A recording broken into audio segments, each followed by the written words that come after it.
사랑의 예수님, 오늘도 성령 하나님께서 이 시간에 오셔서 하나님께서 친히 말씀 증거하여 주시옵고 시대를 분별하게 도와주시옵시며 다시 오실 예수 그리스도를 믿음으로 거룩한 신부로 준비되게 하여 주시옵소서. 오늘도 주님께서 친히 말씀 증거하여 주시옵소서. 거룩하신 예수 그리스도 이름으로 기도드립니다. 아멘. 자, 10페이지 6번째입니다. 6번. 작은 뿔은 2300주야 동안 성소를 더럽힌다고 그렇게 말씀합니다. 다니엘서 8장 13절 14절 내가 들은 적 거룩한 자가 말하더니 다른 거룩한 자가 그 말하는 자에게 묻되 이상에 나타난 바 매일 드리는 제사와 망하게 하는 죄악에 대한 일과 성소와 백성이 내어준 바 되며 짓밟힐 일이 어느 때까지 이룰고 하매 그가 내게 이르되 2300주야까지니 그때 성소가 정결하게 함을 입으리라 하였느니라. 성소가 온전하게 정결하게 되는 것, 깨끗하게 되는 것은 2300일이 지나야 될 것이다 이렇게 말합니다. 그렇다면 성소가 정결하게 되는 기간이 2300이라면 그 전에 성소를 더럽히는 일이 있다라는 겁니다. 그렇기 때문에 그 다음에 성소를 정결하게 하는 그런 기간이 있어요. 우리 도표를 보면 30일, 1260일과 1260일 사이에 30일과 마지막에 보면 45일.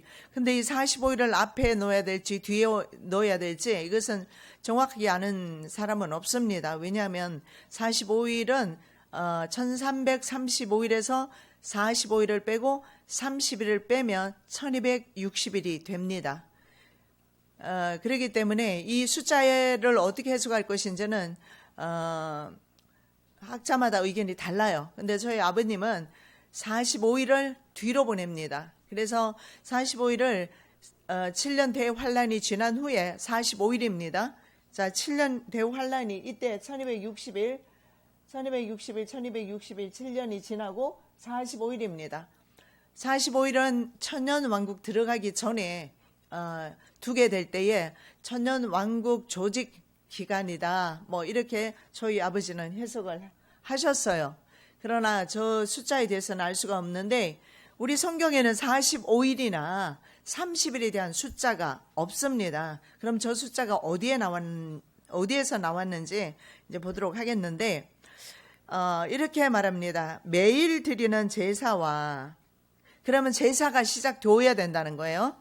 자, 제사가 시작되어야 그 다음에 그 제사를 중단시키는 일이 있지 않습니까? 제사를 언제 드리기 시작하느냐? 첫 제사가 7년 대환란 250일째 드리게 된다. 그렇게 봅니다. 그 숫자는 좀 이따 계산해 보고요. 그러면 여기에서 2300주야는 이렇게 될 겁니다. 1260일과 1260일인데 1260일 중에서 250일을 뺀 나머지 기간이 2300주야가 될 것입니다. 자, 그때까지 매일 드리는 제사와 망하게 하는 죄악에 대한 일과 성소와 백성이 내어준 바 되고 짓밟히게 될 것이다. 그것이 바로 2300주야가 될 것이다. 우리가 봤을 때 후 3년 반이 대환란의 시작으로 봅니다. 후 3년 반, 1260일이죠. 그리고 전 3년 반 동안은 그렇게 극심한 환란은 강제적으로 칩을 삽입한다든가 이런 일은 없을 겁니다. 그래도 7년 전체를 환란 기간으로 보고 있기 때문에 1260일, 1260일. 그래서 합하면 7년이 됩니다. 자, 그 다음에 우리가 말씀을 보시면 다니엘서 12장 11절 여러분 가지고 있는 강의 안에는 없습니다. 다니엘서 12장 11절 12절 말씀을 보도록 하겠습니다. 자, 11절 12절 매일 드리는 제사를 폐하며 멸망케 할 미운 물건을 세울 때부터 1290일을 지낼 것이요 기다려서 1335일까지 이르는 그 사람은 복이 있으리라. 여기에서 1335일이 나옵니다. 이 1335일의 숫자가 어디서 나왔느냐? 1260일에다가 30일을 더하고 45일을 더하면 1335일이 나옵니다. 자, 다시 말씀드리면 성경에는 1260일에 대한 언급이 있어요. 그리고 1335일에 대한 언급이 있습니다. 자, 1335일은 우리가 이해하기가 힘들잖아요. 1260일은 전 3년 반, 또 1260일은 후 3년 반. 그래서 전 3년 반, 후 3년 반, 우리가 이렇게 계산을 하면 됩니다. 그런데 문제는 1335일은 너희들이 견뎌야 된다, 이렇게 말합니다. 그러면 1335일에서 1260일을 빼보면 그 숫자가 75일인 것을 봅니다. 그런데 이렇게 말하잖아요. 1290일을 먼저 지낼 것이다. 그럼 1260일에서 30일을 더하면 1290일이 됩니다. 1290일에서 45일을 더하면 1335일이 됩니다. 자, 이해가 되세요? 자, 다시 말할게요. 반대로 말합니다. 끝까지 기다려야 되는데 얼마를 기다려야 하는가? 1335일을 우리는 견디면 됩니다. 1335일을 견디면 되는데 그 전에 뭐라고 말합니까? 1290일을 지나게 될 것이다 말하죠. 그래서 1335일에서 1290일을 빼면 나머지 45일이 나옵니다.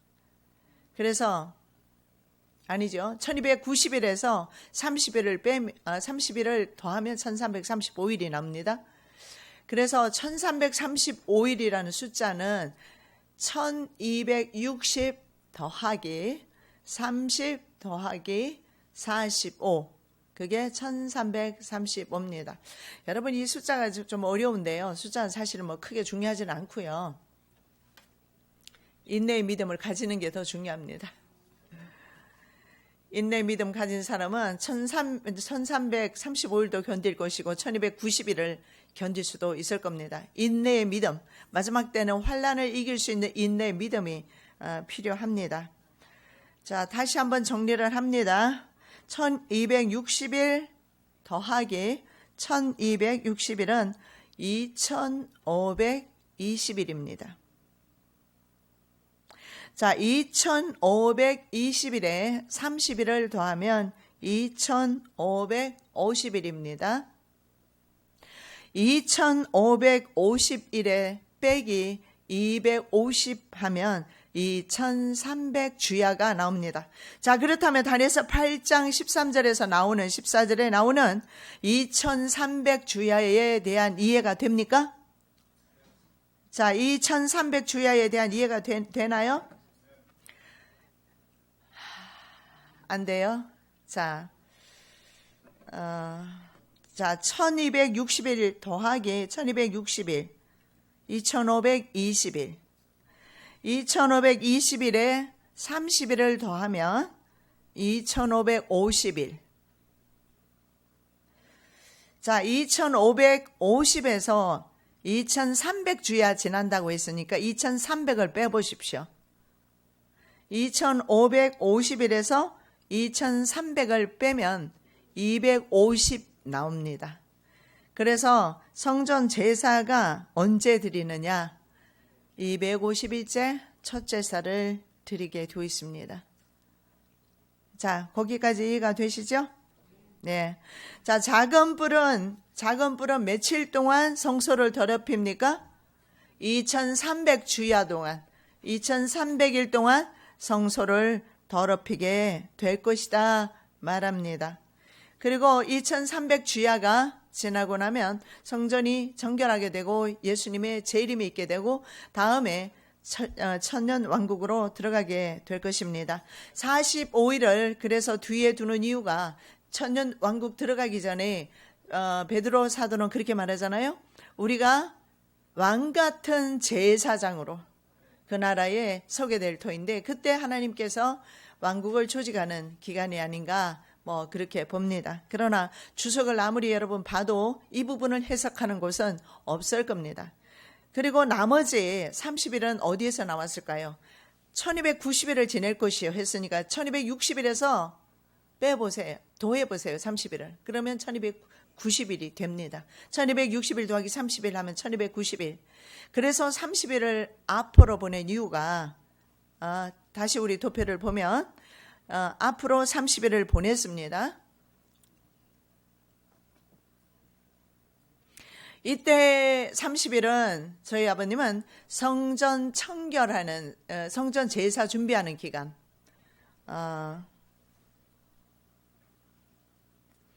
성전 제사를 위해서 준비하는 기간으로 그렇게 보기도 합니다. 그러나 성경에 나와 있는 부분이 아니기 때문에 30일과 45일, 그래서 75일입니다. 75일에 관해서는 그 어떤 말씀도 성경에는 말씀하고 있지 않아요. 그렇게 참고하시고, 예. 자, 그러면 새로 세워지게 될 제3성전에 앉아서 적그리스도는 자신을 예배하라고 말합니다. 데살로니가 후서 2장 4절입니다. 그는 대적하는 자라 신이라고 불리는 모든 것과 숭배함을 받는 것에 대항하여 그 위에 자기를 높이고 하나님의 성전에 앉아 자기를 하나님이라고 내세우느니라. 자, 여기서 우리가 볼 수 있는 것은 뭡니까? 적그리스도가 하나님의 성전에 앉는다고 했어요. 그리고 자기 자신을 하나님으로 섬기라고 말하는 것입니다. 그렇다면 전제조건이 무엇입니까? 제3성전이 세워져야 한다는 겁니다. 그래서 제3성전이 세워지고 성전이 세워지고 그 다음에 첫 제사가 드리게 되면 250일이 지났다라는 뜻이 됩니다. 왜냐하면 지금부터 7년 대환란 시작이다. 어떤 분은 7년 대환란이 시작됐나요? 하고 질문한다는데 그럼 아무도 몰라요. 그러나 첫 제사가 드려져야 합니다. 저는 성경 말씀 그대로 믿습니다. 그렇다면 성전이 지워지고 성전에서 제사가 드려져야 되는데 이 제사는 우리가 드리는 기독교식 예배가 아닙니다. 그렇게 생각하시면 안 되고 항상 성경이 기록되었던 이스라엘을 중심으로 이스라엘 안에서 해석을 해야 합니다.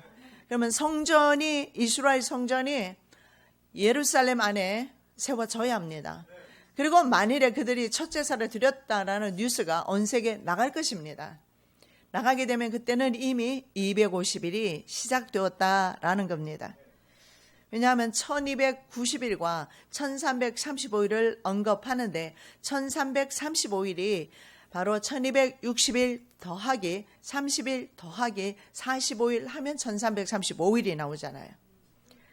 자, 그리고 후 3년 반 1260일을 또 거기다가 더하면 얼마가 나오죠? 2550일이 나오죠. 그래서 2550일에서 2300주야 동안 짓밟히게 된다고 했는데 2300주야를 빼면 250일이 나와요. 그래서 250일째 성전 첫 제사가 드려집니다. 자, 우리가 참고 삼아서 다시 도표를 보겠습니다. 적그리스도와 이스라엘의 동맹이 이때 맺어져야 합니다. 평화조약. 이거 지금 국제사회가 팔레스타인과 평화조약 맺으라고 지금 계속 말하잖아요. 두 개 국가 법안을 이스라엘에게 요구합니다. 그게 무슨 말입니까? 이스라엘 땅 안에 가자지구와 소환지구에 팔레스타인 사람들이 살고 있습니다. 그들을 국가로 인정하라는 거죠. 그렇게 되면 한 땅 안에 두 개의 국가가 세워지게 되고 이것은 하나님의 분노를 사게 할 것입니다. 왜냐하면 그 땅은 하나님의 땅이라고 오래전에 이미 아브라함을 통해서 천명하셨던 곳이기 때문에 그 누구도 사실은 그 자리에 있으면 되지 않습니다. 그래서 두 개의 국가를 인정하고 그리고 첫 제사 국가를 인정하고 그리고 평화조약을 맺으라고 하는 것입니다. 누구와? 지금 우리가 다음에 한번 살펴보겠지만 지금 이스라엘을 중심으로 하는 중동 지역이 굉장히 예사롭지가 않아요. 지금 굉장히 발빠르게 성경에 기록된 대로 움직여지고 있는데 팔레스타인과 평화조약을 협정하든지 아니면 적그리스도와 평화협정을 맺든지 일단 평화협정이 맺어집니다. 평화협정이 맺어지고 협정이 깨어지는 때가 이제 옵니다. 그때가 바로 후 3년 반 시작되기 직전 3년 반이 지난 시점입니다. 자, 그리고 세계 대전이 뭐 시기는 딱 이 시기다 말할 수는 없지만 전 3년 반 동안에 세계 대전이 일어나게 될 것입니다. 그러면 세계 대전이 일어난다는 것은 6번째 나팔을 불었다는 의미가 될 것입니다. 그리고 요엘서에 성령 기름 부으심이 있습니다. 지금이 여러분이 종말 시대라고 생각한다면 지금 성령의 기름 부으심, 지금 우리가 그 은혜를 받으셔야 합니다. 그리고 두 증인의 사역이 이따 시작됩니다. 그리고 이제 후 3년 반 직전에 가면 환란 전 휴거설을 믿는 사람들은 이때 그리스도의 재림이 있고 7번째 나팔이 불 것이고 그리고 휴거가 이루어지게 될 것이다. 그렇게 봅니다. 그런데 후 3년 반 이때 되면 중요한 것이 뭐냐 하면 적그리스도가 성전에 앉아서 자기를 보여서 내가 하나님이니까 나를 예배하라고 합니다. 그리고 제사를 금지시키고 동맹을 파괴합니다. 짐승표를 받게 하는 때가 바로 이때입니다. 그리고 거짓 선지자가 다니엘서 계시록 13장에 나오지만 기사와 이적을 베푸는 때도 이때가 됩니다. 그리고 그 다음에 후 3년 반을 지나게 되는데 이 후 3년 반이 바로 42달입니다. 이 42달을 1260일 혹은 42달이라고 합니다. 그리고 그리스도의 재림이 이때 이루어지게 된다. 저는 계시록 20장 4절 말씀에 근거해서 이 후 3년 반 때에 죽는 순교자들이 있기 때문에 그들이 부활할 시기를 만일에 이때 부활이 이루어지면 휴거와 부활이 이루어지면 후 3년 반 기간 때에 이때 순교하는 사람들이 부활할 시기를 놓칩니다. 계시록 20장 4절의 말씀에 보면 첫째 부활에 참여하는 자가 복이 있다고 했고 첫째 부활은 생명의 부활이고 둘째 부활은 심판의 부활이기 때문에 그렇습니다. 자, 새로 세워지게 되는 성전에 제3성전에 앉아서 자기를 보여서 하나님이라고 말하는 때가 후 3년 반 직전이라고 했습니다. 데살로니가 후서 2장 4절 말씀에 그 내용이 나와 있습니다. 그는 대적하는 자라 신이라고 불리는 모든 것과 숭배함을 받는 것에 대항하여 그 위에 자기를 높이고 하나님의 성전에 앉아 자기를 하나님이라고 내세우느니라. 분명히 나와 있죠? 성전에 앉는다고 했습니다. 지금은 적그리스도가 성전에 앉고 싶어도 성전이 있습니까? 없습니까? 예, 없어요. 이스라엘은 아직도 성전을 세우지 않았습니다. 물론 세우기 시작하면 그거는 삽시간에 올라갈 거예요. 몇 개월 안에 성전은 세워지게 되고 있습니다. 성전이 여러분이 생각할 때 굉장히 큰 것으로 생각하지만 크지 않아요. 아주 작습니다. 그리고 성전 뜰에서 보통 제물을 죽입니다. 그렇기 때문에 성전 안에는 떡상이라든가 진설병 이런 걸 놓기 때문에 크게 지을 이유가 없어요. 그 안에는 성도들이 들어가는 곳이 아니에요. 대제사장이 들어가기 때문에 크게 지을 이유가 없죠. 그래서 그것은 이미 유대인들이 다 만반의 준비를 해놓은 상태입니다.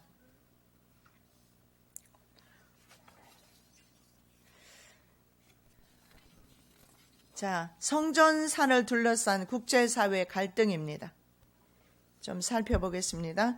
자, 성전이 세워지면 동물 제사가 며칠째 드린다고 했습니까? 250일째 기억하시기 바랍니다. 이것은 중요한 내용입니다. 자, 성전이 세워지고 250일 때 첫 제사가 드려진다. 우리가 7년 대환란 시점을 제가 말씀드릴 수는 없어요. 아무리 궁금해도 성경에 안 나와 있는 것을 제가 말할 수는 없습니다. 그러나 하나 제가 말씀드릴 수 있는 것은 바로 이겁니다. 첫 제사를 드린다는 것은 7년 대환란이 시작되었다라는 것이고 그 시점은 거의 250일째쯤 되었다라는 것입니다. 자, 250일째 첫 제사를 드립니다. 근데 적그리스도가 말입니다. 전 세계 동물 애호가들이 동물 죽이는 걸 반대할 것입니다. 전 세계 애호가들의 지지를 등에 업고 적그리스도는 동물 제사를 7년 중간에 폐지해버릴 것입니다. 다니엘서 9장 27절 그가 그 일의 절반의 제사와 예물을 금지할 것이며 그리고 성전산에 대한 자신의 권위를 주장합니다. 성전산 제3성전에 앉아서 자신이 하나님이라고 말하며 절을 요구합니다. 그래서 이것을 보면서 우리가 느낄 수 있는 것은 적그리스도 또한 이스라엘 땅에 나타나며 그리고 이스라엘의 산의 애착을 가지고 그래서 마지막 세계 왕은 영적인 그래서 성경에서 말하는 마귀로부터 권세받은 그런 영적인 힘을 가지고 나타난다는 것을 볼 수가 있습니다. 1947년에 국제연합은 팔레스타인 분할 결의안을 통과시킵니다. 그리고 동예루살렘 성전산을 아랍 국가와 유대 국가, 그 어느 국가에도 소속시키지를 않습니다. 그리고 바로 유엔이 관리하는 특별구역으로 그 지역만 따로 분리를 해 두었습니다. 여러분, 성전산은 아시겠지만 솔로몬의 제1성전과 헤롯의 제2성전이 세워져 있었고, 유대인들은 반드시 이곳에 성전을 세우기를 원합니다. 유대인에게도 아주 중요한 성지이지만 현재 그 안에는 이슬람의 황금 사원과 알 아크사 사원이 있습니다. 그래서 수십억이 넘는 그 이슬람권에 있는 아랍인들에게 아주 중요한 성지, 그들은 성지가 4군데나 돼요. 시리아에도 하나 있고, 시리아도 있고, 그리고 메카, 예루살렘, 4군데 성지가 있는데 그 중에 하나가 예루살렘입니다. 그리고 그 안에는 황금 도움이 있지 않습니까? 황금 사원이 있지 않습니까? 그리고 그 벽을 이렇게 둘러 쳐져 있습니다. 황금 사원을 중심으로 해서 벽이 쳐져 있는데, 동쪽의 벽을 통곡의 벽이라고 하는데, 유대인들은 통곡의 벽에만 가서 기도합니다. 그리고 밖에서는 이스라엘 군인들이 지키고 있지만 그 돔 안에는 벽 안에는 이스라엘 사람들은 들어갈 수가 없습니다. 요르단 왕국이 현재 관리하고 있어요. 그 지역을. 자, 그래서 요르단 왕국에 대해서도 우리가 좀 살펴보겠습니다. 자, 1948년 제1차 중동 전쟁에서 요르단은 아랍 편에서 이스라엘과 전쟁을 했습니다. 그때는 1948년에는. 그러나 종전 후에 서예루살렘과 동예루살렘으로 나누어지게 됩니다. 그런데 서예루살렘은 이스라엘이 차지하게 되고, 동예루살렘이 있죠. 그 동예루살렘이 바로 서안지구 혹은 웨스트뱅크라고 합니다. 이곳을 요르단이 점령을 했던 것입니다. 그래서 나누어서 강을 중심으로 오른쪽에는 요르단이, 왼쪽에는 이스라엘이, 이렇게 이스라엘과 요르단의 국경을 기준으로 해서 보면 요단 강이 흘러내리고 있습니다. 그래서 요단강 서쪽 지역이라고 해서 웨스트 뱅크라고, 서쪽 뚝이라고, 뱅크는 뚝으로 볼 수가 있죠. 뚝. 그렇게 부르고 있습니다. 그러나 1967년에 제3차 중동 전쟁입니다. 6.1 전쟁이라고 하는 유명한 전쟁이 있지 않습니까? 그 전쟁에서 동예루살렘의 서안지구까지 이스라엘이 차지하게 됩니다. 그러나 동예루살렘도 이스라엘이 지금은 그 통치 안에 들어와 있지만, 그러나 그 성전산, 작은 성전산, 그것은 이스라엘이 통제하지를 못하고 요르단 왕국이 관리합니다. 그래서 중동 국가에서 요르단은 알라크사 사원의 수호자로서 중동 지역의 국가들에게 인정을 받습니다. 요르단이.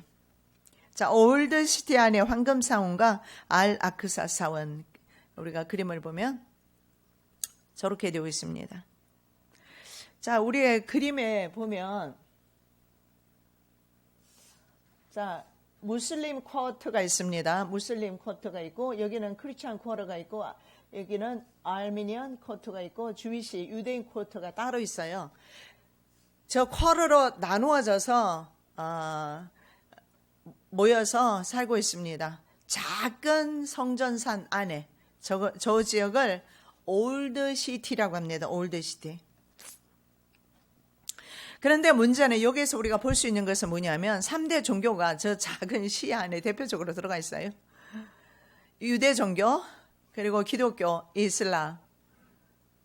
중요한 세계에서 가장 중요하게 생각되는 그런 종교가 그 안에 지금 다 들어있어서 저렇게 나누어져 있습니다. 이슬람 쿼터, 그리고 크리스찬 쿼터, 이런 식으로 나눠져 있습니다.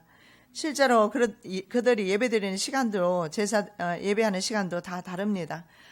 그래서 여기는 얼마나 참 예민한 곳인지, 전 세계에서 가장 예민한 부분이 바로 이 지역입니다.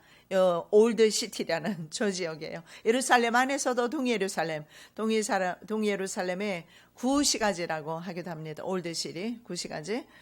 지역입니다. 그래서 가장 전 세계적으로 예민한 부분, 저 부분을 잘못 건드리면 큰일 납니다. 그래서 전 세계 어떠한 강대 국가도 저기는 함부로 건드릴 수가 없습니다. 왜냐하면 종교적인 문제이기 때문에 그렇습니다. 그래서 세상에서 일어나는 일이지만 이것이 종교적이다 하는 것을 여러분 염두에 두셔야 돼요. 세상 일과 종교 부분을 따로 분리할 수 없다는 사실을 볼 수가 있습니다. 이 말인즉슨 무슨 말이냐? 이 세계의 역사는 주의 것이라는 거예요. 주님께서 인도하고 계시고 주의 역사입니다. 자, 유대인들은 금요일 저녁 해지는 시간부터 토요일 저녁 해지는 시간까지 안식일로 지키죠.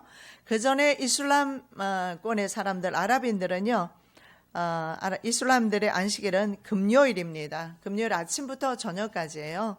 유대인들은 금요일 저녁부터 해지는 시간까지. 여러분 6.1 전쟁이 왜 유명한지 아십니까? 이런 이스라엘에 예배드리는 습성을 아랍인들이 압니다. 그래서 자기 자신은요, 자신들은 금요일 날 낮에 예배를 드리잖아요. 제사를 드리는데, 자, 금요일 저녁부터 이제 제사를, 금요일 저녁부터 그들은 유대인 주의를 지키기 때문에 토요일 저녁까지 지킵니다. 그리고 금요일은 이슬람 어떻게 보면 썬데이입니다. 그러나 토요일은 유대인들이 지키는 안식일입니다. 그래서 6.1 전쟁은 왜 일어났느냐? 안식일에 그들이 제사 드리는 시간에 폭탄을 퍼부어버렸어요. 아랍권 사람들이, 국가들이. 왜냐하면 그 시간에는 그들이 폭탄을 만지면서도 전쟁을 하지 않았어요. 이스라엘의 사람들의 정신 상태는 그 정도입니다. 반격 안 했어요, 토요일 날은. 언제부터 반격했습니까? 6일 주일부터 시작해서 그 다음 금요일까지 딱 6일 동안만 반격하고 다 끝내버리고 제7일 안식일에는 그들은 또 쉬었어요. 그래서 6.1 전쟁이라고 합니다. 그리고 일요일은 기독교인들이 주일로 지키고 있어요. 그래서 금토일이 되면은 거리가 한산해요. 유대인들은 토요일 날 안 움직여요. 차량 거의 움직이지 않아요. 움직이는 사람들은 아마 대부분이 관광 온 사람들일 겁니다. 그들은 회당에 모여서 하나님께 제사합니다. 종교 전쟁은요, 피할 길이 없습니다. 전쟁을 종속시키며 나타나는 사람이 바로 적그리스도입니다. 그래서 그는 평화를 가장해서 나타납니다. 그러나 평화의 나라는 아닙니다. 적그리스도는 세계 대환란을 이끄는 그런 세계적인 리더로 나타나게 될 것입니다. 자, 우리가 한번 문제가 되는 요르단 동편 서안 지구를 그림으로 한번 보겠습니다. 지금 강이 흐르고 있죠, 이렇게. 요르단 강입니다. 서안 지구, 오른쪽에 요르단. 예, 동예루살렘이 서안 지구 안에, 예루살렘이 여기에 있어요. 자, 분리 장벽이 쳐진 서안 지구와 예루살렘을 한번 보도록 하겠습니다. 이게 이스라엘 땅입니다. 이쪽은 요르단이지 않습니까? 오른쪽은 요르단인데 왼쪽. 자, 왼쪽은, 자, 축소 좀 시켜보세요. 다시. 자, 분리장벽이 이렇게 쳐져 있어요. 이 전체가 다 이스라엘 땅입니다. 그런데 이 서안지구, 요르단 서안지구에 팔레스타인 사람들이 살고 있어요. 그런데 이스라엘이 저렇게 분리장벽으로 벽을 쳐버립니다. 그래서 이동이 거의 불가할 정도로. 저 사람들이 이동하는 경우를 보는데요. 아침 되면은 얼마나 길게 줄이 서 있는지 몰라요. 왜냐하면 자기가 사는 지역은 서안지구로 돌아가야 되지만 일터가 서안지구가 아닌 경우가 있잖아요. 그러면 항상 무슨 그 국가와 국가 사이를 넘어가듯이 그들은 엄한 통제 속에서 신분 확인이 되고 보내줘요. 그 정도로 철저하게 지금 분리 장벽이 쳐져 있습니다. 자, 요르단 왕국의 중요성에 대해서 살펴봅니다. 자, 성경 역사의 아주 중요한 지역이죠. 요르단의 현재 수도 얼마나 중요한지 한번 살펴봅니다. 요르단. 왜냐하면 이스라엘과 바로 접경하고 있기 때문에 성경 역사에 많이 나타납니다. 자, 현재 요르단의 수도는 암만입니다. 암만이 우리가 암만으로 부르는 것 뿐이고 성경에는 뭐라고 불러요? 암몬으로 부릅니다. 암몬과 모압 그리고 에돔 지역의 땅, 고대에 그 땅이 바로 오늘날 요르단입니다. 왜 요르단 강 때문에 아마 요르단 왕국으로 이름을 바꾼 것 같습니다. 자, 그래서 요르단의 성경 역사는 언제부터 시작됩니까? 출애굽할 때부터 나옵니다. 자, 시나이 반도를 출발한 이스라엘이 요르단 땅을 통과해서 가나안에 이르게 됩니다. 남쪽에서 들어간 것이 아니고, 자, 그림을 보시면 오른쪽에서 들어가게 됩니다. 자, 그림을 조금만 확대 한번 해주세요. 자, 람셋입니다. 고센 지방에서 출발을 하죠. 어디로 갑니까? 시내산으로 와서 어디 가죠? 가데스 바네아. 자, 가데스 바네아까지는 여러분 이해가 되시죠? 지금 현재 이 사막이 바로 누구의 소유로 되어 있습니까? 이집트의 소유로 되어 있다고 말했습니다. 시내반도, 시나이 반도라고 합니다. 현재 시나이 반도. 자, 여기서 출발해서 시내산에서 출발해서 가데스 바네아 이렇게 해서 이스라엘이 들어갈 수가 있었어요. 그러면 이스라엘이 어떻게 됩니까? 요단강을 건너지 않고 남쪽에서 들어갈 수가 있었습니다. 그런데 가데스 바네아 여기에서 반역합니다. 민수기 14장의 내용입니다. 자, 그래서 그들은 다시 어디로 들어갑니까? 크고 두려운 광야. 어디로 가요? 자, 확대 그대로 해두세요. 바란 광야. 보이세요? 자, 이스라엘은요, 가나안 땅이 어디입니까? 여기 있는데 여기에서 몇 년? 38년 돌았어요. 여기 동그라미 쳐놨네요. 그죠? 여기서 크고 두려운 광야, 바란 광야입니다. 38년을 그곳에서 멈추고 있었습니다. 자, 그리고 나서 출발을 다시 합니다. 신세대가 됩니다. 출발해서 어디로 옵니까? 에시온 게벨. 맞아요? 남쪽에 에시온 게벨로 왔다가 그 다음에 어디로 갑니까? 호르산 보이세요? 호르산. 예. 저는 지금 나무 때문에 잘 안 보이는데 호르산 보이시죠? 호르산에서 누가 죽었어요? 아론이 죽지 않습니까? 그리고 좀 더 가면 어디에 있습니까? 느보산 나오죠? 이제 여기 느보산 나오죠? 여러분, 이게 요단 강입니다. 요단강이 이렇게 흐르고 있어요. 이건 사해바다고, 여기 지금 있는 것은 사해바다. 자, 이렇게 요단강이 흐르는데 지금 오른쪽에는 무슨 왕국이에요? 요르단 왕국이에요. 그러니까 현재 요르단 왕국 쪽으로 해서 이스라엘이 어디로 갑니까? 시딤이라는 곳이 나오지요. 자, 시딤에서 어디로 들어갔죠? 여리고로 가게 됩니다. 길가를 건너서 여리고로 갑니다. 자, 느부산에서 죽고, 저도 여기서 서봤는데요. 이렇게 내리다 보니까 바로 강 바로 밑에가 이스라엘 땅이에요. 참 많이 눈물 났을 것 같아요. 그 가나안 땅을 향해서 오랜 세월을 그렇게 건너와서 결국은 들어가지 못하고 느보산에서 죽습니다. 자, 시딤에서 뭘 합니까? 어떤 사건이 있습니까? 시딤에서 간음하는 사건이 있습니다. 바알불에 부속되지요. 이곳에서. 그래서 하나님의 징계를 받고 그리고 이제 여리고로 넘어가게 됩니다. 자, 그렇다면 요단강을 건넜어요? 안 건넜어요? 요단강을 건너서 넘어갔어요. 아, 요단강 건넌 것이 여호수아서에 나와 있지 않습니까? 요단강 문이 서고 제사장이 들어서자 요단강 문이 서고 백성들이 그 앞을 행진해서 나갔지 않습니까? 요단강 건넜어요. 그러나 맨 처음에 들어갔을 때 만일에 가데스 바네아에서 갔더라면 요단강은 건너지 않았을 겁니다. 여러분, 요단강 반드시 건너야 돼요. 요단강 건너가 만날이, 우리 보통 장례식 때 많이 부르는데 요단강 건너가셔야 돼요. 가나안 땅에 들어가시려면. 자, 그래서 이 그림은 다 이해가 되죠? 현재 요르단 왕국, 그래서 성지순례를 하게 되면 요르단 왕국을 꼭 거치게 됩니다. 그 저기를 통해서 모세가 이스라엘 백성들을 이끌고 행진했습니다. 자, 요단 동편이 현재 요르단 왕국입니다. 서편은 이스라엘 국가의 땅이 되지요. 이스라엘 백성은 가나안 아래쪽 대신에 현재 요르단 왕국을 행진해서 사해바다 위쪽에 요단강을 지나게 됩니다. 사해바다 위쪽에, 이게 사해바다입니다. 그리고 도하게 됩니다. 모세는 내려다보면서 들어가지 못하죠. 자, 암몬은 다윗이, 암몬이죠. 암몬은 다윗이 요르단 왕국, 고대 요르단 왕국의 조상들이겠죠.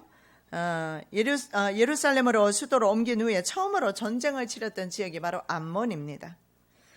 그리고 롯의 출생국가 모압, 그리고 므낫세, 요셉의 장자가 기업으로 받은 길랏 지역, 길랏 북부 지역이 지역입니다. 그렇다면 무슨 말입니까? 이 땅이, 요르단 땅이 과거에는 길라앗이 분배받은 땅이었다라는 것을 볼 수가 있습니다. 다는 아니지만 북부 지역에 길라앗이 분배를 받았는데 현재 사실은 다 회복이 되지 않았어요. 그러나 마지막에 이제 세계대전이 끝난 후에가 모든 것이 다 복속이 될 것입니다. 회복이 될 것입니다. 자, 야곱의 가족이 건넜던 야복강이 있지 않습니까? 바로 야복강도 요르단 왕국에 있습니다. 그리고 헤롯의 고향 에돔, 헤롯이 이둠의 사람으로 나와 있죠. 이둠의 사람이 누구냐 하면 에돔 사람입니다. 이들 모두가 현재 요르단 왕국에 있습니다. 이 성경 역사에 나오는 야곱의 가족이 건너갔던 야복강도 요르단에 있고 헤롯의 고향이 바로 이둠에 있는 에돔인으로 그렇게 나와 있고 길랏 북부 지역이 바로 오늘날 요르단 왕국이다. 이렇게 이해하면 되겠습니다. 자, 다윗이 예루살렘으로 천도한 뒤에 바로 싸웠던 족속이 암몬이라고 했습니다. 자, 모압은 룻의 고향입니다. 모압 소녀로 나오잖아요. 맞죠? 그리고 헤롯의 고향은 에돔이고 밧단 아람에서 헤브론으로 돌아가던 야곱의 가정이 건넌 야복강 역시 요르단에 있고, 자, 지정학적 협력관계 이스라엘과 요르단 그리고 미국의 현재의 요르단에 대해서 한번 살펴봅니다. 지정학적으로 이스라엘과 현재 미국과 요르단은 아주 친숙합니다. 지정학적으로 그렇게 될 수밖에 없습니다. 1994년 미국 중재로 이집트 다음 국가로 이스라엘과 동맹 협력 관계로 간 나라가 바로 요르단 왕국입니다. 그래서 두 나라는 현재까지 아주 우호적입니다. 안보를 위해서 두 나라는 서로 협력 관계에 있습니다. 자, 아론 데이비드 밀러라는 미국 중동 협상가가 있습니다. 그분은 이렇게 말합니다. 이스라엘과 요르단의 관계는 이스라엘이 다른 중동 국가와 맺는 관계와는 달리 상호 이익과 연관이 있으며 가장 실용적이고 현실적이다. 현실적인 삶의 문제가 그렇게 될 수밖에 없습니다. 자, 이스라엘 편에서 봤을 때 요르단은요, 어떻습니까? 다른 중동 국가로부터 완충 지역입니다. 왜냐하면 요르단 오른쪽으로 가면 오른쪽 아래나 북쪽으로 가면 뭐가 있습니까? 북쪽에는 시리아, 이라크, 그리고 오른쪽으로 아랍에미레이트, 또 사우디아라비아, 예멘 이런 것. 그런데 요르단이 그것을 막아주는 역할을 사실은 해주고 있습니다. 자, 요르단 편에서 보면요, 요르단은 왕이 지금 지배하고 있습니다. 그래서 왕권을 위협하는 시리아, IS가 주로 어디에서 시작되었습니까? 이라크에서 시작되어서 시리아로 건너가지 않습니까? 그래서 시리아나 이라크 등의 접경 국가들로부터 몰려오는 그런 테러 단체 유입을 이스라엘의 협력 없이는 막을 수가 없습니다. 그래서 이스라엘과 긴밀한 협력 관계에 있습니다. 왜냐하면 이스라엘의 군사력을 막강하거든요. 이스라엘의 군사력은. 그래서 시리아, 미국의 재정 지원과 함께 이스라엘의 군사력에 의존해야 합니다. 자, 중동 평화는 미국 없이는 아무것도 이룰 수 없고 미국 혼자서도 아무것도 할 수 없다. 자, 미국이 중동에서 영향력을 행사하기 위해서는 중동에 있는 국가들과 연합 안 할 수가 없습니다. 연합된 국가가 바로 사우디아라비아가 대표적으로 미국과 친숙합니다. 그리고 요르단도 마찬가지입니다. 자, 시리아는 반군과 정부군의 전쟁이 지금 일어나고 있는 지역입니다. 시리아에 대해서 이미 살펴보아서 여러분 다 기억할 것입니다. 그런데 시리아는 뒤에 누가 있어요? 이란과 러시아의 지원을 받고 있어요. 자, 요르단은 다른 중동 국가들처럼 입헌 군주국입니다. 그럼에도 불구하고 국왕이 헌법을 초월하는 권한을 가지고 있습니다. 왕은 자신의 권력 유지를 위해서 경제적으로 미국에 의지해야 합니다. 그럴 수밖에 없어요. 미국 편에서도 요르단은 중동의 안정과 안보를 위한 패권 장악을 위해서 미국 편에서도 아주 좋습니다. 그래서 서로 상호 협력하고 있어요. 자, 미국은 IS 등 그런 급진파 무장 단체들이 있지 않습니까? 그들의 활동을 저지시키기 위해서 2011년부터 8천억 달러 재정과 무기를 시리아와의 접경 지역 안보를 위해서 1억 5천만 달러를 요르단에 지급하게 됩니다. 그러니까 IS 등을 퇴치하는 목적으로 8천억 달러, 그리고 국경지역 안보를 좀 잘 지켜라, 그래서 1억 5천만 달러 이렇게 지원을 합니다. 자, 1999년부터 2016년까지 미국이 요르단에 공급한 돈은 총 18조 원에 이른다고 합니다. 앞으로도 매년 10억 달러를 요르단에 지불합니다. 그러니까 두 나라는 협력 관계로 갈 수밖에 없어요. 안 그러면 미국의 지원은 끊길 것입니다. 미국 정보부와도 현재 협력 관계에 있다고 합니다.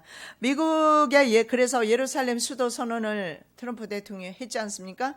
반대할 수도 없는 상황입니다. 왜냐하면 그들의 지금 현재 그들의 경제력이 아주 약하기 때문에 미국을 의존할 수밖에 없습니다. 자, 그림을 보시면 팔레스타인 난민 캠프가 있습니다.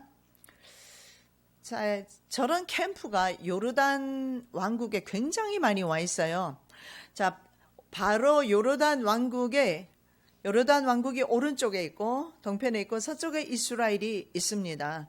이스라엘이 유대인들이 정착을 하면서 전 세계에서 유대인들이 몰려들면서 팔레스타인 난민들이 쫓겨가면서 어디로 갔겠습니까? 강만 건너면 요르단 왕국이에요. 그래서 요르단 왕국으로 제일 많이 옮겨져 있습니다. 저렇게 정착촌들 텐트 치고, 시편 83편 전쟁에 보면 텐트 치는 것에 대해서 말씀하고 있습니다.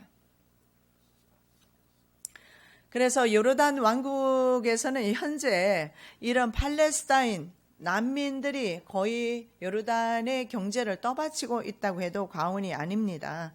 그래서 요르단 왕실은 팔레스타인으로 구성된 국민과의 관계 유지에 내부적인 그런 어려움이 있습니다. 내부적인 그런 어려움들. 왜냐하면 팔레스타인 국민들이 대부분을 차지하기 때문에. 자, 요르단 인구의 55%에서 70%가 중동 전쟁 후에 돌아온 유대인으로 인해서 그 땅에서 쫓겨난 팔레스타인 사람들입니다. 그러니까 내부적으로는 팔레스타인 사람들의 비위도 맞춰야 하고, 그러나 그 나라 경제를 위해서는 이런 미국과 협력하지 않을 수가 없습니다. 그리고 특히 바로 이웃에 있는 이스라엘과 협력하지 않을 수가 없어요. 그래서 현재 저런 난민 캠프가 총 200만 명이 저렇게 살고 있다고 합니다. 물론 팔레스타인 난민들은 그 후에 중동 국가로 많이 흩어졌습니다. 이스라엘 내에서는 여러분 아시는 대로 가자지구 하마스 정권이 집권하고 있습니다. 그리고 소환지구 파타당이 집권하고 있죠. 모여 살고 있습니다. 이들은 그 요르단 왕국에서는 정치적으로나 군대 요직에 앉히지는 않는다고 합니다. 그럼에도 불구하고 민간 경제를 바치는 경제적인 구조를 가지고 있는 사람들이 바로 팔레스타인 사람이라고 합니다. 그리고 심지어는 왕비가 있는데 라니아 알 압둘라 여자가 바로 팔레스타인 출신의 여자입니다. 그래서 요르단 왕국은 미국의 눈치도 살펴야 되지만 국민들의 눈치도 또한 살펴야 하는 입장에 있는 것을 볼 수가 있습니다. 자, 이스라엘을 거부하는 팔레스타인 국민도 어쩔 수 없이 요르단 왕이 이스라엘과 상호 협력 관계에 있는 것을 눈 감아 줄 수밖에 없어요. 왜 그렇습니까? 먹구멍이 포도청인데 먹고 살아야 될 거 아니에요. 이스라엘이 돕지 않으면 살 수가 없습니다. 그리고 요르단은요, 상대적으로 한번 보십시오. 시리아를 보세요. 이라크도 마찬가지예요. 지금 시리아에 어떤 일이 벌어지고 있어요? 정부군, 알라사드 정부군과 반군의 전쟁이 일어나고 있어요. 근데 그 안에 또 누가 개입하고 있습니까? 뒤에서 이란이 군 기지를 건설하고 핵미사일 기지를 건설하고 이란이 들어와 있죠. 이란 군대 들어와 있죠. 러시아 군대 들어와 있죠. 그리고 그 위쪽에 보면 터키가 있습니다. 터키는요, 자국에 있는 또 누구죠? 쿠르드족. 자국에 있는 쿠르드족과 시리아 내에 있는 쿠르드족이 서로 연합을 연합전선을 형성해서 자국에 대항하면 안 되니까, 그래서 쿠르드족을 진멸시킨다는, 공격한다는 명분으로 시리아를 공격해요. 그리고 이란이라든가 러시아 무기를 위한 공장이 세워지고 있으니까 이스라엘은 어때요? 계속해서 시리아를 공격하잖아요. 이런 형태가 중동에 있는 나라들에게 나타나는데 요르단에는 나타나지 않아요. 왜 그러느냐면 이스라엘과 우호 관계에 있습니다. 그래서 공격을 안 당해요. 그리고 외부에서 이런 무장 단체들이 들어오지를 않았어요. 미국이 돈을 지원해서 막아주었기 때문에 그렇습니다.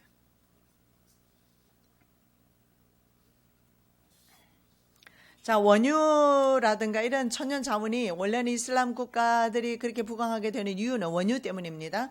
아니면 천연 가스 이런 것들 때문인데, 그런데 요르단은 특이하게 전혀 그런 천연 자원이 없어요. 4분의 3의 국토가 모래로 되어 있습니다. 물이 귀한 나라예요. 이스라엘도 물이 귀한 나라인데 이스라엘은 기술력을 사용합니다. 예를 들어 오수 같은 것을 재활용합니다. 그래서 이스라엘은 전 국토의 그 키부츠 제도를 통해서 전 국토에 물이 활활 나오고 있고, 이스라엘은 현재 물을 수출하고 있어요. 지난번에 우리가 살펴보았지만 이라크라든가 터키라든가 이런 나라 상류에서 물을 막았기 때문에 물이 좁다고 했습니다. 요르단은요, 3월이 되면 벌써 물이 없어요. 물이 없는데, 그래서 관광을 가면 그렇게 말합니다. 물 적게 쓰라고. 물이 없는 나라이기 때문에. 요르단은 에너지 수입의 얼마 정도요? 97%를 외국에 의존해야 돼요. 그러니까 외국의 지원을 받지 않으면 요르단 왕국 전체가 존립이 어려워집니다. 그래서 이스라엘과 15년간 11조 원대 천연가스 수출 계약을 맺었습니다. 그리고 사막지대가 4분의 3이라고 그랬죠. 그래서 2013년부터 이스라엘 홍해 바닷물을 담수화해서 사용합니다. 담수화 과정에서 생긴 남은 소금물은 다시 사해로 돌려보냅니다. 그래서 사해바다가 지구상에서 가장 짠 곳입니다. 아마 우리 배추 절일 때 사용하는 소금보다 훨씬 더 짤 겁니다. 여러분 가서 딱 누우면 그 자리 바로 떠버립니다. 수영 못하는 사람도 전혀 상관이 없어요.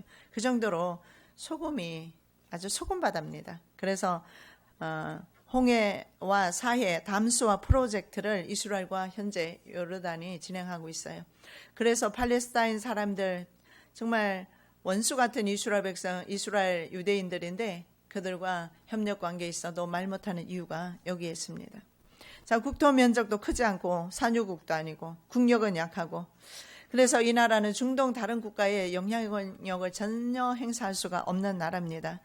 그런데 중동 국가들이 무시하지 못하는 이유가 있어요. 중동 국가 입장에서도 보면 완충제 역할을 요르단이 해주는 것입니다. 이스라엘의 공력을 위한 어떤 교두보적인 그런 자리로 요르단이 중요합니다. 지정학적으로. 왜냐하면 요르단을 넘어서 거기에서 공격하는 것보다도 나중에는 요르단 나라에서 이스라엘을 공격하는 게 효과적이잖아요. 바로 옆이니까. 마지막 때는 그렇게 될 겁니다. 요르단도 중동 국가 연합이 되어서 이스라엘을 공격하게 됩니다. 지정학적 주요 위치의 요르단 한번 그림을 한번 보시면 좀 이해가 쉽죠. 자, 이스라엘입니다. 이스라엘. 레바논이 있고 시리아. 자, 현재 요르단이 초록색으로 되어 있어요. 자, 요르단, 사우디아라비아, 이라크, 이란, 쿠웨이트. 그리고 여기는 쿼타르, 그다음에 아랍에미레이트 이쪽에 다 있죠. 바레인이 여기 있고. 자, 위쪽으로 올라가면 뭐가 있습니까? 시리아와 북쪽에는 터키가 이렇게 있어요. 자, 여기서 완충제 역할을 이스라엘 쪽에서나 중동 지역에서 역할을 해준다는 것입니다. 자, 두 나라 간의 경제적인 협력을 보겠습니다. 인구 1,000만 명 정도밖에 안 됩니다. 요르단은. 근데 GDP가 5,677불입니다. 세계에서 몇이냐? IMF 2017년 기준으로 93위 못 사는 나라입니다.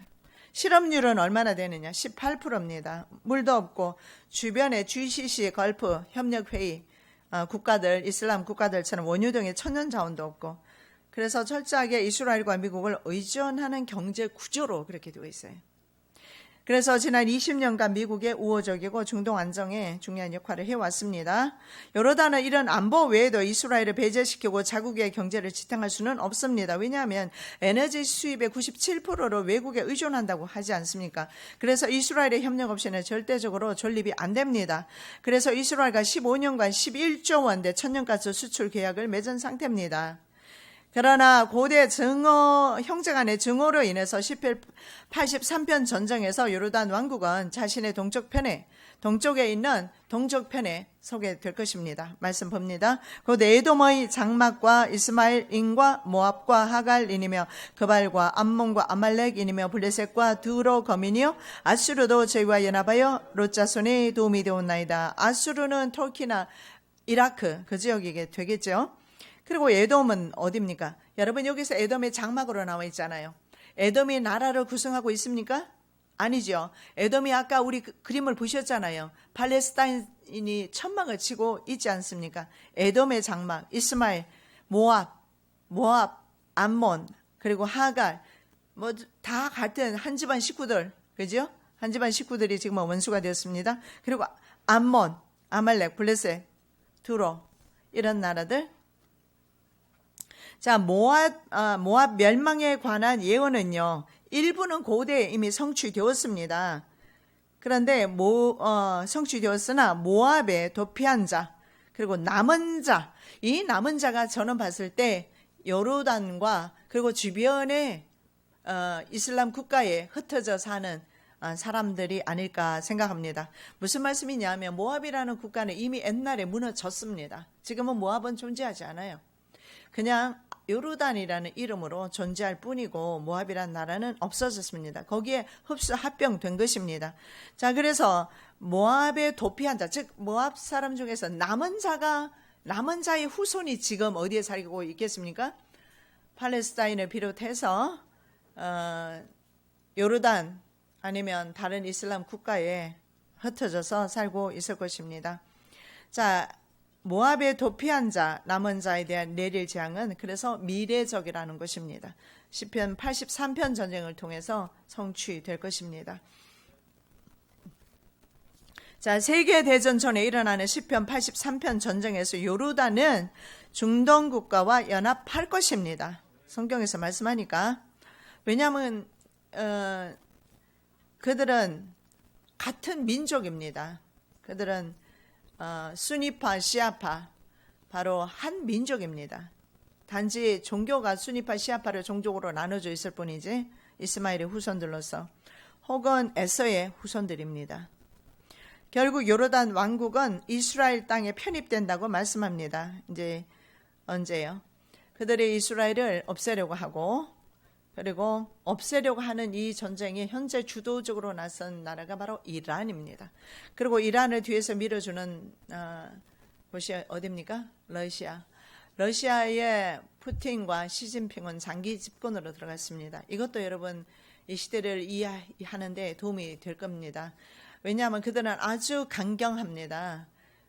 그렇기 때문에 지금 다시 있잖아요. 지난번에 보신 것처럼 신냉전 시대로 돌입하고 있습니다. 푸틴만큼 아주 그 옛날에 과거에 스탈린이라든가 과거에 그 많이 있었잖아요. 그 정권을 휘둘렀던 그 중국에 있었던 그런 많은 통치자들이나 그리고 러시아에 있었던 러시아의 짜르를 흉내내고 그때의 짜르는 황제지요. 황제가 통치하는 그런 통치권을 가지기를 원하는 사람이 바로 푸틴입니다. 그래서 푸틴이 재선되고 장기 집권으로 들어가고 시진핑이 장기 집권으로 들어가는 것은 반드시 이유가 있습니다.